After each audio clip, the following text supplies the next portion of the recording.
Assalamualaikum warahmatullahi wabarakatuh. Selamat sore ya buat teman-teman semuanya, khususnya yang selalu menantikan video-video terbaru atau updatean terbaru dari channel Solusi. Terima kasih ya buat teman-teman semuanya yang selalu mensupport dan mendukung channel Solusi Hutang. Saya ucapkan terima kasih banyak ya, karena memang dukungan Anda luar biasa banget. Channel ini berkembang. Saya masih memberikan edukasi ataupun motivasi. Yang jelas saya masih diberi kesempatan untuk memotivasi Anda semuanya gitu loh. Makanya saya selalu di awal-awal video itu ngucapin terima kasih buat semua subscriber ataupun teman-teman yang sudah berkunjung ke channel Solusi Hutang dan mencari solusi buat masalah dia, dan mudah-mudahan apa yang Anda cari dan Anda temukan di channel ini ya. Oke. Dan hari ini yang mau kita bahas adalah pinjol legal ambil jalur hukum karena nominal hutang yang cukup besar. Ya, ini pertanyaan ya. Saya sampaikan juga buat admin semua grup ya. Ini ada pertanyaan keluar dari jalur ya, keluar dari jalur. Ya, dia ini adalah seseorang yang telah tergabung di grup. Tapi saya nggak tahu entah dia sudah bertanya ke adminnya masing-masing per grupnya itu atau belum. Tapi yang jelas dia meluapkan di sini pertanyaannya dengan sebuah keraguan ya, di balik hutang yang dia hadapi saat ini. Dan admin semuanya boleh nanti dipantau lagi anggotanya, boleh dilihat lagi semua teman-teman yang tergabung di grup WhatsApp apa aja sih kekurangan dan pertanyaan-pertanyaan mereka yang cukup penting. Ini cukup penting ya, karena kalau sudah mengarah ke konteks hukum ya, ke jalur hukum, semua orang bisa melakukan tindakan-tindakan yang salah ya. Dan buat teman-teman semuanya yang mau bergabung juga di dalam grup WhatsApp juga boleh, silahkan tinggal klik tombol gabung yang ada di bawah nama channel ya, atau Anda juga ingin berdiskusi langsung dengan saya juga boleh, dengan rekan saya juga boleh, atau masuk grup aja juga boleh, atau sebatas konsultasi aja secara gratis juga boleh ya. Itu semuanya lengkap, sudah ada, tinggal Anda ambil nomornya masing-masing, Anda maunya yang mana ya. Dan yang belum mensupport channel ini silahkan di layar Anda emailnya dan nama orangnya saya privasi dulu namanya ya. Nanti saya mau coba konfirmasi ke admin dan saya akan cek nanti di grup. Oke. Assalamualaikum warahmatullahi wabarakatuh Bang. Ya, waalaikumsalam ya. Perkenalkan, saya dari Serang Baru, Cikarang. Saya sudah bergabung di grup WA Abang. Saya sudah galbay di 18 aplikasi legal sejak akhir Maret dengan total sekitar 89 juta. Wow.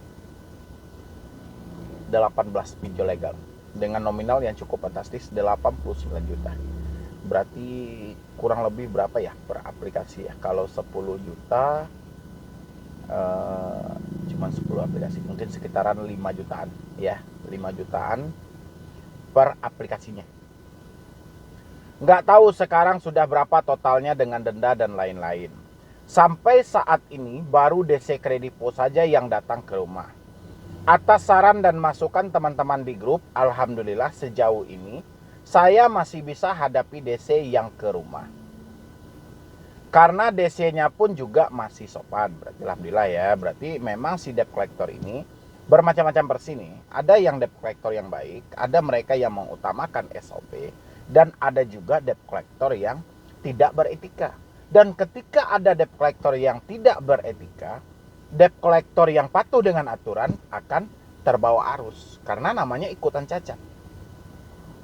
Ya, tapi kita masih bersyukur nih ada debt collector yang masih sopan, berarti lebih mendahulukan komunikasi secara humanis ya dengan para debitur-debitur mereka.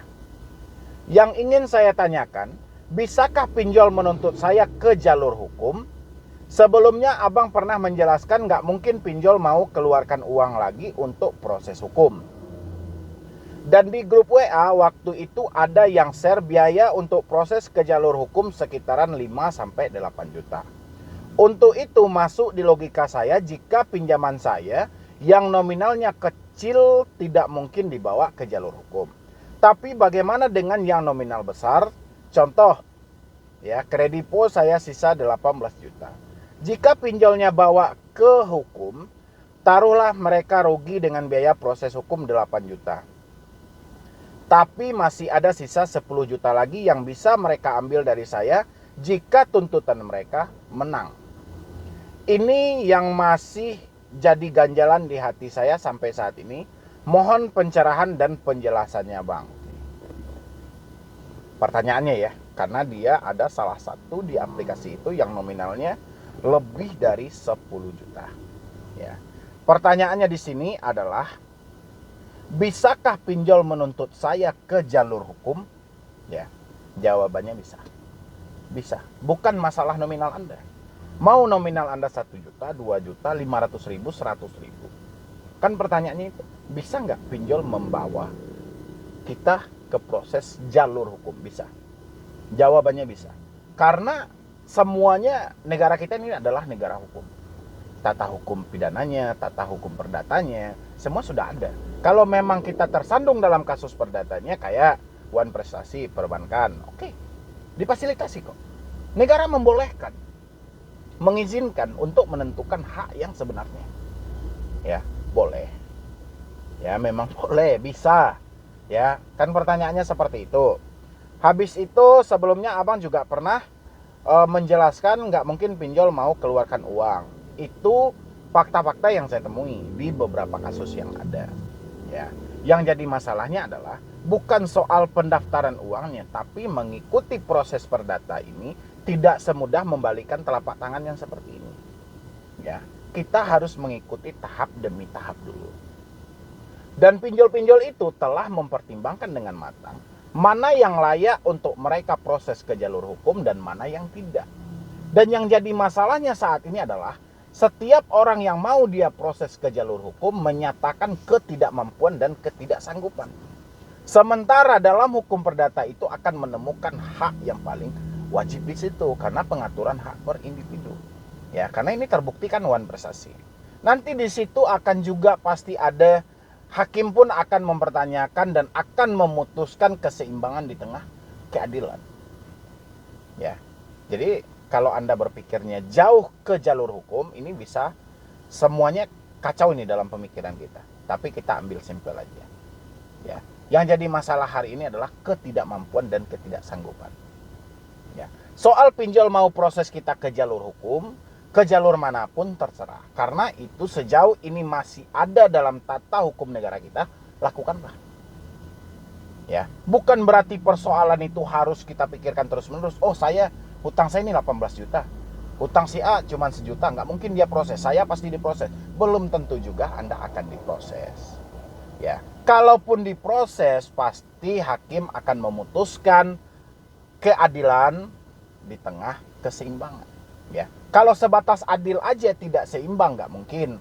Karena hakim itu ini soal hak individu nih, dia pasti akan memutuskan yang seadil-adilnya. Ya, dan seimbang juga di dalam itu. Ya. Habis itu lagi,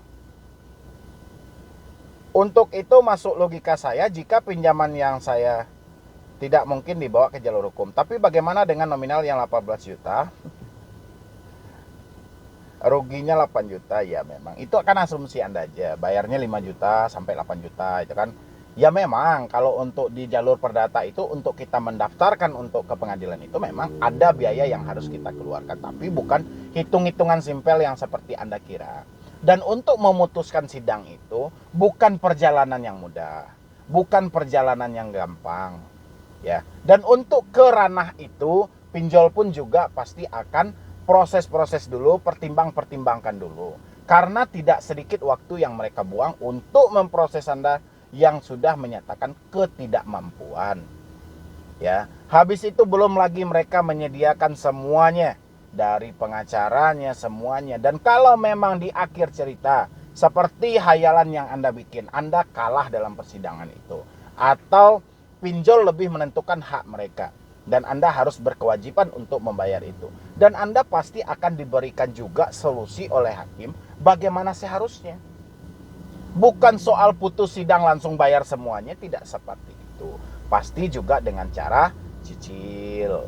Ya, kalau hitung-hitungan seperti itu yang Anda bilang, ini banyak ini jalur-jalur itu gitu loh. Makanya saya bilangin tidak perlu kita memikirkan tentang jalur hukum. Tidak perlu kita pikirkan. Yang kita pikirkan hari ini adalah bagaimana uang yang tidak ada menjadi ada dan kita negosiasi untuk menyelesaikan ini. Ya, karena kalau kita pikirkan tentang jalur hukum, ini nggak pernah habis, nggak akan pernah habis.